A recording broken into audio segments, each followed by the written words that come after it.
नमस्कार, प्रखर आवाज के शो में आपका स्वागत है। मैं हूं हिमानी अदिति सिंह और आज यूपी चुनाव की रणनीतियों पर बात करने के लिए मेरे साथ हैं कुरांव से विधायक राजमणि कौर। तो आइए बात करते हैं राजमणि कौर से। सर, बहुत बहुत स्वागत है आपका हमारे शो में।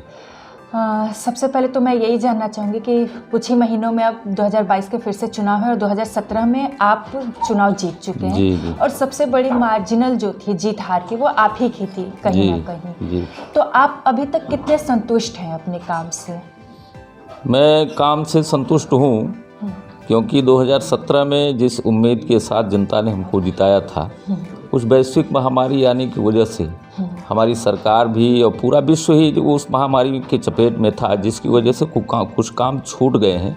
लेकिन बहुत महत्वपूर्ण काम हमने कुरांव विधानसभा के लिए कर लिया है और उससे लोगों में भी संतुष्टि है। मुझे स्वयं की संतुष्टि है कि मुझे जो समय मिला पौने 5 साल में, और 2 साल आप कोरोना को निकाल दीजिए तो 3 साल पौने 3 साल समय मेरे पास था।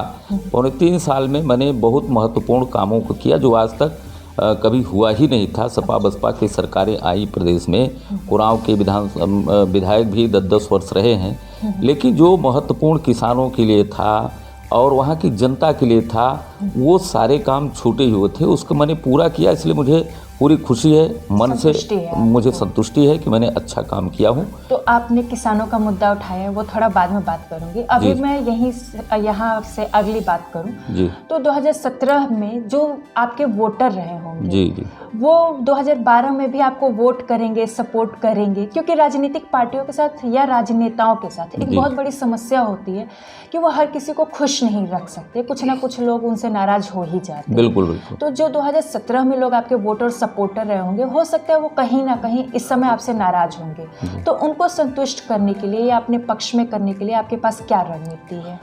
वो जो छोटे छोटे मतदाता हैं, जैसे जिसका निजी काम है, जैसे हैंड पंप है और ये ट्रांसफार्मर है और एक सौर ऊर्जा होता है, उसके लिए लोग परेशान होते हैं क्योंकि ये निजी होता है। उनको लगता है कि विधायक जी ने हमको ये काम दिया, हमारे लिए किया, हमने उनको वोट दिया, उनके साथ मेहनत किया, जिसकी वजह से हमको ये चीज़ मिले। इससे वंचित कहीं न कहीं हमारे मतदाता हुए हैं, क्योंकि जो मदें थीं, हैंडपम्प वाला मत सरकार ने हम लोगों से काट लिया था। लेकिन पहली बार 2017 में जब विधायक बना तो मुझे या हर विधायक को 100 हैंडपम्प दिए गए थे, उसमें मैंने लोगों को लगवाया, उससे संतुष्टि मिली। बीच में असंतुष्टि आई है, इस बात को मैं महसूस करता हूँ, लेकिन उनको संतुष्ट करने के लिए इधर बीच में जब मेरा दौरा हुआ, लोगों को सारी चीज़ें बताएं तो उससे संतुष्टि मिली कि चलिए विधायक जी ठीक है, अगली बार प्रकृति साथ देगी तो आप मेरा काम करेंगे। लेकिन हम जाएंगे तो कहीं जाएंगे नहीं, हम भाजपा के हैं, भाजपा ही मतदान करेंगे। और एक प्लस पॉइंट जुड़ता है कि आप का काम तो ठीक है, लेकिन काम के साथ साथ जो लोगों को चाहिए, जो मतदाता और अपने नेता से अपेक्षा करते हैं कि मेरी बात सुबह शाम रात दिन या मोबाइल फ़ोन डायरेक्ट प्रतिनिधि उठाता है, नेता उठाता है, तो उनको खुशी मिलती है कि विधायक ने मेरे फ़ोन को उठाया। ये इससे लोगों को संतुष्टि है। काम पर बहुत विशेष नहीं जाते हैं। 1% की बात जो कह रही हैं तो वो है, लेकिन वो भी संतुष्ट हो जाएंगे, उनसे मैंने बात कर लिया है। अगर पर्सनल प्रॉब्लम्स को छोड़ दी जाए तो आपको नहीं लगता कि कोई सोशल प्रॉब्लम है आपके? नहीं, ऐसा नहीं है कोई। आपको अब 2022 के चुनाव के लिए आपको क्या लगता है कि आपके मुद्दे क्या होने चाहिए? 2022 के लिए मेरे मुद्दे हैं। मैंने किसानों से भी चर्चा की है, क्योंकि हमारा कृषि प्रधान क्षेत्र है और यहाँ पर 2 वर्ग के लोग हैं, एक तो किसान है, दूसरा जो है हमारा श्रमिक है। तो श्रमिक चाहता है कि हमको 12 महीना हमको मजदूरी करने का मौका मिलता रहे, काम मिलता रहे। किसान चाहता है कि हम इस खेती धान और गेहूं से भी अलग कोई ऐसा स्कीम हो जाए जिसकी वजह से हमारी आमदनी बढ़े। तो मैंने किसानों के लिए एक तो भारत सरकार और प्रदेश सरकार को भी मैंने लिखा है कि हमारे क्षेत्र में एक गन्ना मिल लगा दी जाएगी, तो जो किसान हमारा जैसे ऊंची नीची ज़मीन है या और ऐसी ज़मीनें हैं जो किसान में धान नहीं बो पाता है या धान बोता है तो उसको बेच नहीं पाता है, और ऐसी परिस्थिति में वहाँ पर जब गन्ना की खेती होगी तो किसान हमारा जो है वो गन्ना बोएगा, खड़ी फसल को बेचेगा और उससे आमदनी उनकी बढ़ेगी। तो एक तो पहला कदम ये होगा कि 2022 के बाद मैं पूर्ण रूप से उस क्षेत्र में गन्ना मिल लगवाने के लिए संकल्पित हूँ और सरकार से मैं लौट कर कोशिश करूँगा कि उसमें सफलता मिलेगी।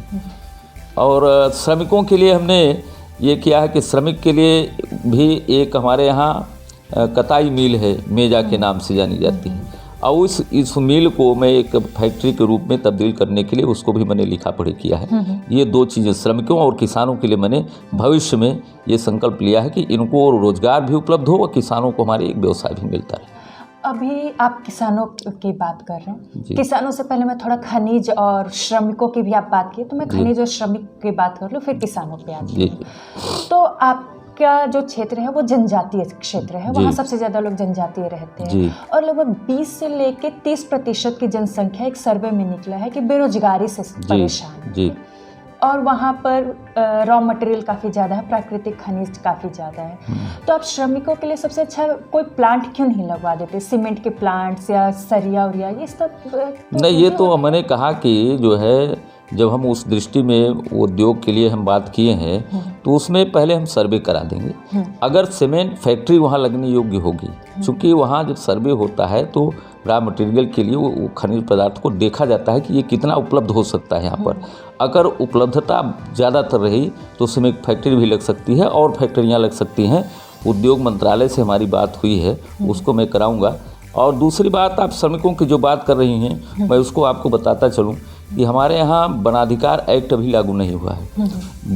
वन हमारे क्षेत्र में वहाँ पर लगे हुए हैं, पहाड़ लगा हुआ है, उसमें कुछ चीज़ें ऐसी हैं जो उसके द्वारा श्रमिकों को रोजगार भी मिल सकता है। जैसे आंवले की खेती है, आंवला जो है वो जंगल से पाया जाता है, आंवला है, और औषधियाँ हैं, उन औषधियों से दवा बनती है, और औषधियाँ जो है आज बहुत महत्वपूर्ण है। मैं सरकार से यह भी अपेक्षा किया हूँ, मांग भी किया हूँ कि जो जंगल की मटेरियल हैं, आंवला है और औषधियाँ हैं, ये हमको श्रमिकों को निकालने का अधिकार दे दिया जाए कि ये खोद करके या उसको निकाल करके ले आ करके उसको वन में बेच, जंगल यहाँ बाज़ारों में बेचें, ताकि उनको डायरेक्ट पैसा मिले।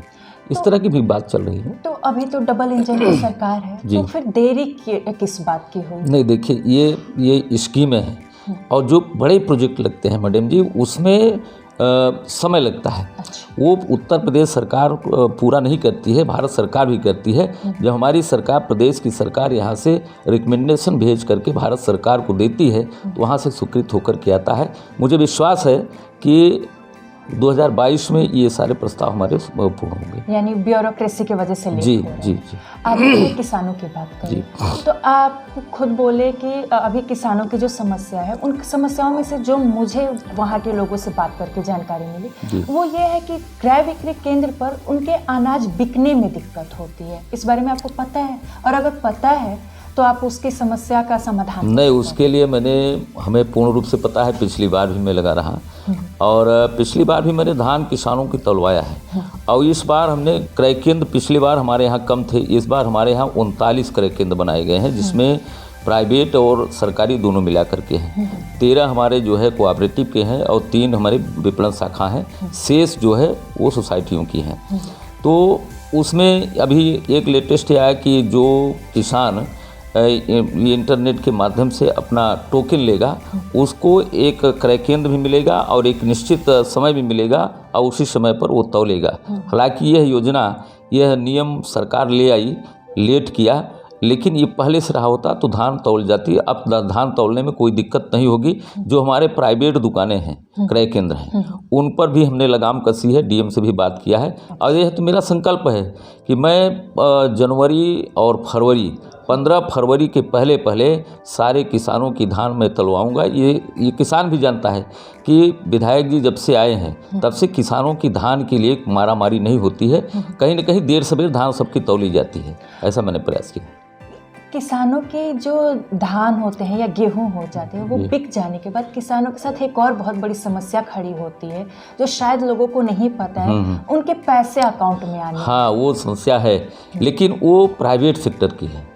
जहाँ तक मैंने देखा क्या है, मैं स्वयं जानता हूँ। अभी पिछले वर्ष के 10-15 किसानों का पैसा तो मैं नवंबर में दिलवाया हूँ, बात करके। जो प्राइवेट एजेंसियाँ हैं, प्राइवेट एजेंसियाँ वो धान को चढ़ाने में लेट किया उन्होंने, जिसकी वजह से वो पैसा नहीं आ पाया। फिर मैंने दबाव डाल करके उनको पैसा दिलवाया, और कुछ 1-2 किसान अभी भी बकाया है। लेकिन वो प्राइवेट सेक्टर की यह है, प्राइवेट सेक्टरों पर इसीलिए इस बार लगाम कसा जा रहा है कि जो सेक्टर प्राइवेट सेक्टर की क्रय केंद्र हैं वो जो है तत्काल पैसा भी बंद कर दिया गया था।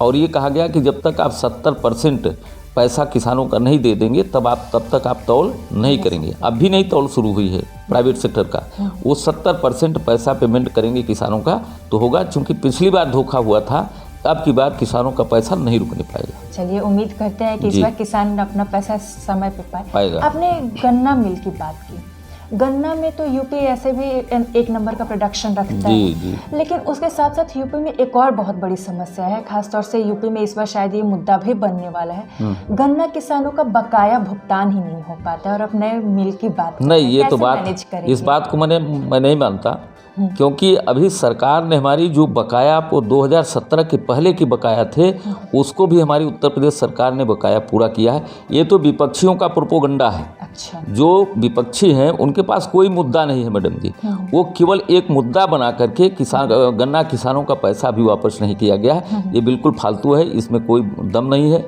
और हमारी सरकार ने पूरा किसानों का गन्ने का पैसा पेमेंट किया है। तो आप तो विपक्षी पार्टी पर आए तो मैं भी थोड़ा विपक्ष की बिल्कुल बात करिए। आपको क्या लगता है आपका मुख्य प्रतिद्वंदी इस बार कौन है, सपा या बसपा? मुख्य प्रतिद्वंदी तो ऐसे कोई समझ में आता नहीं है, लेकिन फिर भी हम मानकर चलते हैं कि दूसरा सेकंड पोजीशन अगर किसी का रहेगा तो सपा का रहेगा। रामकृपाल कौल जो आते हैं, आप ही के ये से आते हैं जी, उन्होंने कुछ अच्छी टिप्पणियां नहीं की हैं अभी कुछ समय पहले, तो क्या आपको लगता है कि इससे भाजपा को कुछ नुकसान पहुंचेगा? क्योंकि उनकी जो एक परंपरागत वोट है, वोट बैंक है, उसको उन्होंने टिप्पणियां दी थी और आप भी उसी ये से आते हैं, तो क्या आपको लगता है कि इससे कुछ नुकसान हो सकता है? नहीं, नुकसान नहीं है, इसलिए कि जो उनकी वोट लोग मानते हैं कि आदिवासी बिरादरी की वोट जो है वो रामकृपाल के पास है, ऐसा नहीं है। अच्छा। ऐसा इसलिए भी नहीं है कि अब मेरे आने से अब उनको दूसरा नेता मिल गया, अच्छा नेता मिल गया, ऐसा लोग बोलते हैं हमारे समाज के लोग। और एक तो मैंने अटल आवासीय विद्यालय दिया 73 करोड़ का, जो सिर्फ उसमें आदिवासी श्रमिक के बच्चे पढ़ेंगे, एक तो ये पॉइंट मजबूत हुआ। दूसरा हमने जो है ये किया है कि जो पीएम आवास योजना के अंतर्गत कोल बिरादरी के लोग छूट गए थे, ऐसे सभी परिवारों को कोल मुख्यमंत्री आवास दिला करके पूरे कोरांव विधानसभा के अंदर एक गांव कोई ऐसा नहीं बचा है जहां पर 60 कॉलोनी, 50 कॉलोनी, 40 कॉलोनी न आए हो। ये जो परंपरागत वोट थी रामकृपाल की, वो उनकी व्यक्तिगत थी, उसमें भी सेंध लग चुकी है भाजपा के। जब से हम विधायक हुए हैं तब से लोग मेरी तरफ आकर्षित हुए हैं। और इस बार मैंने अटल आवासीय विद्यालय ले आकर जो 73 करोड़ का एक बड़ा प्रोजेक्ट है, वो भी आदिवासी गांव में ही मैंने उसको स्थापित कराया है। बेलहट मंगलापुरी गांव है, वो बहुत सारे वहाँ पर आदिवासी लोग रहते हैं, उसी बस्ती में मैंने शुरुआत किया है। एक तो प्रभाव ये डाल रहा है कि ऐसे हमारे समाज के विधायक हैं जो समाज के लिए कुछ व्यक्तिगत समाज के लिए इन्होंने किया। और दूसरा जो प्रधानमंत्री आवास योजना थी उसमें से कुछ हमारे समाज के लोग, कोल समाज के लोग छूट गए थे, तो उसको हमने माननीय मुख्यमंत्री से निवेदन करके, आग्रह करके उसका बेनिफिट पूरे प्रदेश को मिला है। चंदौली से लेकर के झांसी तक का जो कोल बिरादरी है उनको पूरे समाज को फ़ायदा मिला है। और हर गाँव में 20 आवास से लेकर के 50-60 आवास तक उपलब्ध कराए गए हैं। इसलिए जो है वो अब भाजपा की तरफ मुड़ करके आ रहे हैं। और दूसरी बात ये कि जिनका नाम राशन कार्ड से छूटा हुआ था, ऐसे परिवारों को भी मैंने जुड़वा करके उनको 2 महीने में 2 बार राशन दिलवा रहे हैं। ये प्रभावित हुआ है, तो ये वोटें वो खिसक करके भाजपा की तरफ आ रही है। कोई आपको लग रहा है कि असर नहीं हो? कोई असर नहीं है। सपा इस समय बहुत जोरों से गठबंधन कर रही है, बहुत तेजी से कर रही है, जी। तभी भी आपको लगता है कि कोई समस्या नहीं होगा? नहीं, एक तो देखिए सपा के साथ कोई गठबंधन करने के लिए तैयार नहीं है। वो अखिलेश बाबू तो बोल रहे हैं कि अनुप्रिया पटेल भी मेरे साथ आ रही हैं, फला पार्टी मेरे पास आ रही है, लेकिन सब साइलेंट मोड में भाजपा का जो है वो समर्थन कर रहे हैं, विपक्षी दल भी। और वो सब जो है ये देख रहे हैं कि 2022 में पुनः भाजपा की सरकार आने वाली है, इसलिए वो चाह रहे हैं कि जो भी हम मदद करेंगे वो भाजपा की करेंगे, सपा की तरफ कोई जाने वाला नहीं। अभी थोड़े ही पहले आप राशन कार्ड की बात की जी, तो ये भी एक अच्छा मुद्दा है आपकी तरफ का। बहुत लोग आपके विधानसभा में हैं जिनके पास अभी भी राशन कार्ड और आधार कार्ड नहीं है, छोटा, उसका आप क्या करेंगे? अभी उसमें हमने बात किया है। अब वो जैसे ही वो ऑनलाइन खुलता है तो जो हमारे छूट गए हैं उसमें कुछ त्रुटियां ऐसी हैं जो गलत तरीके से जिनका राशन कार्ड बन गया है, जिनका नहीं बनना चाहिए, ऐसे राशन कार्डों को कटवा करके वो 80% का जो लक्ष्य रखा गया है, जो फर्जी तौर पर बने हुए हैं वो काटे जाएंगे और जो छूटे हुए परिवार हैं उनको जोड़ करके उनको राशन उपलब्ध कराया जाएगा। आखिरी सवाल, आपको अपने विधानसभा के क्षेत्र में अगर आपको अपनी जनता को कुछ मैसेज देना होगा तो क्या देंगे?